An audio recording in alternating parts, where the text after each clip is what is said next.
The year is 1945. The world stands at a pivotal moment in history.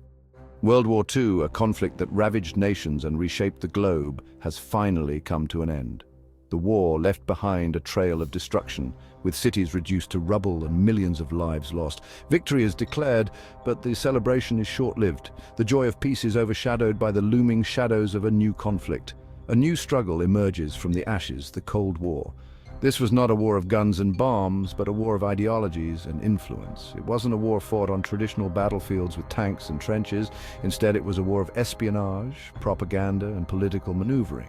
This was a different kind of conflict, a war of ideologies, a clash between two superpowers, the United States and the Soviet Union. Each side sought to expand its influence and promote its way of life. At the heart of this standoff lay a fundamental difference in beliefs. The ideological divide was stark and uncompromising.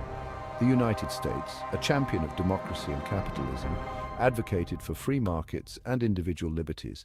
It believed in the power of the individual and the importance of personal freedom. The Soviet Union, under the grip of communist ideology, promoted a system of state-controlled economies and suppressed individual freedoms in favor of collective good. It believed in the power of the state and the importance of collective effort. These contrasting visions for the future created a chasm between the two superpowers. The world was divided into two camps, each suspicious of the other's intentions. This ideological divide was further fueled by mistrust and suspicion. Espionage and covert operations became the norm, as each side sought to gain an advantage over the other. Both nations emerged from World War II as dominant powers, each wary of the other's ambitions. The leaders of the United States and the Soviet Union were acutely aware of the stakes involved. The Soviet Union, scarred by the devastating Nazi invasion, sought to establish a buffer zone in Eastern Europe to protect itself from future threats. This expansion was seen as a necessary measure for its security. The United States, fearing the spread of communism, viewed this expansionism with alarm. The rise of communist influence in Eastern Europe was perceived as a direct threat to democracy and freedom. The stage was set for a decades-long standoff. The world watched as the two superpowers engaged in a high-stakes game of brinkmanship. The world held its breath, caught in the crosshairs of a rivalry that would shape the latter half of the 20th century. The Cold War influenced global politics, economics, and culture in profound ways. It was a time of uncertainty, a time of tension, a time when the fate of the world hung precariously in the balance. The threat of nuclear war loomed large, casting a shadow over everyday life. This was the dawn of the Cold War, a period marked by fear, suspicion, and the ever-present possibility of global conflict. The seeds of this conflict were sown in the aftermath of World War II, and their impact would be felt for generations to come. The Cold War was a time of unprecedented anxiety. The world was divided into two opposing camps, each armed to the teeth and suspicious of the other. The fear of nuclear annihilation loomed large over every aspect of life, from politics to culture. The development of nuclear weapons cast a long shadow over the world. These weapons were not just tools of war, they were symbols of ultimate power and destruction. The sheer destructive capability of these bombs was enough to instill fear in the hearts of people everywhere. The United States, having unleashed the terrible power of the atom bomb on Hiroshima and Nagasaki, possessed a weapon capable of unimaginable destruction. The devastation wrought on these cities was a stark reminder of the horrors of nuclear warfare, and it served as a grim warning to the rest of the world. The Soviet Union, determined to achieve parity, raced to develop its own atomic bomb, successfully testing it in 1949. This marked the beginning of a fierce competition between the two superpowers, each striving to outdo the other in nuclear capability.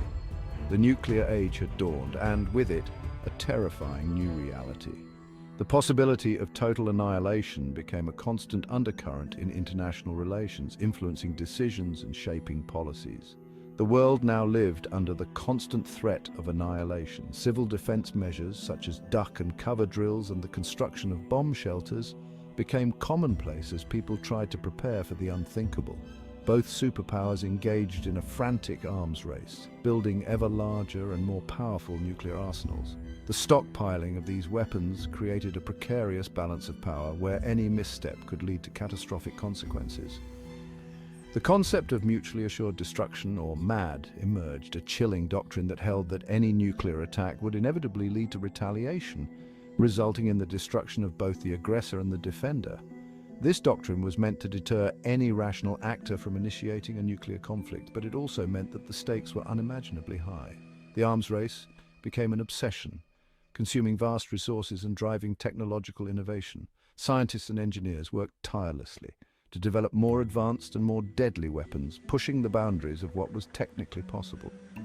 Intercontinental ballistic missiles, or ICBMs, were developed, capable of delivering nuclear warheads across continents in a matter of minutes. These missiles could be launched from silos deep within a country's territory, making them difficult to detect and intercept.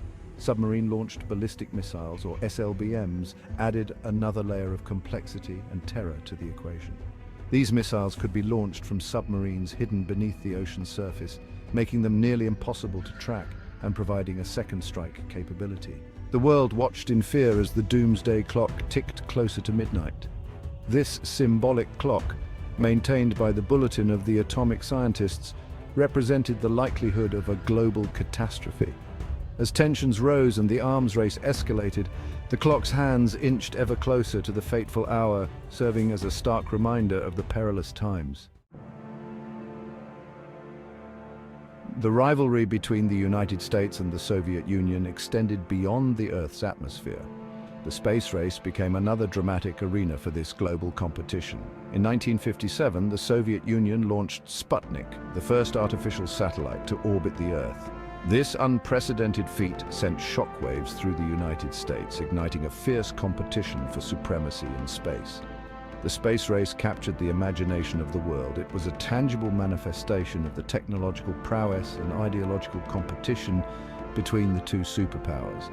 Every successful launch, every milestone achieved, was a symbolic victory in the Cold War. For the United States, the humiliation of Sputnik spurred a renewed focus on science and engineering education. The world watched in awe as both nations poured resources into their respective space programs. In 1961, Soviet cosmonaut Yuri Gagarin became the first human in space, another blow to American pride. The United States, determined to regain the lead, set its sights on a more ambitious goal, landing a man on the moon. While the superpowers avoided direct military confrontation, the Cold War was far from bloodless. Proxy wars became a tragic hallmark of this era, turning distant battlefields into testing grounds for superpower rivalry. Korea, Vietnam, Afghanistan. These countries became entangled in conflicts fueled by Cold War tensions. These proxy wars were not just military engagements, but also ideological battlegrounds, where the principles of communism and capitalism clashed violently. The Korean War, from 1950 to 1953, was the first major proxy war of the Cold War. The Communist North, backed by the Soviet Union and China, invaded the US-supported South. American troops, fighting under the banner of the United Nations, intervened, resulting in a brutal three-year conflict that left millions dead. The war ended in a stalemate, with the Korean peninsula still divided today. The Demilitarized Zone, or DMZ, stands as a stark reminder of the war's unresolved legacy, a heavily fortified border that separates families and ideologies. The Vietnam War, from 1955 to 1975, was another tragic chapter in the Cold War saga. The Communist Viet Cong, supported by the Soviet Union and China, fought for the reunification of Vietnam against the US-backed South Vietnamese government. The conflict escalated into a full-blown war, drawing the United States into a costly and divisive quagmire. The fall of Saigon in 1975 marked a humiliating defeat for the United States and a strategic victory for the Communist bloc. The war left deep scars on both the Vietnamese people and American society, influencing foreign policy and public opinion for decades to come. The images of helicopters evacuating the last Americans from the US Embassy in Saigon became iconic symbols of the war's chaotic end. The Soviet-Afghan War, from 1979 to 1989, was yet another proxy conflict. The Soviet Union invaded Afghanistan to support its communist government, facing fierce resistance from the Mujahideen fighters. who were covertly supported by the United States and its allies. This war further strained the superpowers' resources and contributed to the eventual collapse of the Soviet Union. These proxy wars, along with other Cold War confrontations like the Cuban Missile Crisis and the nuclear arms race, defined an era of global tension and conflict. They were battles fought not just with weapons, but with ideologies shaping the world in ways that are still felt today.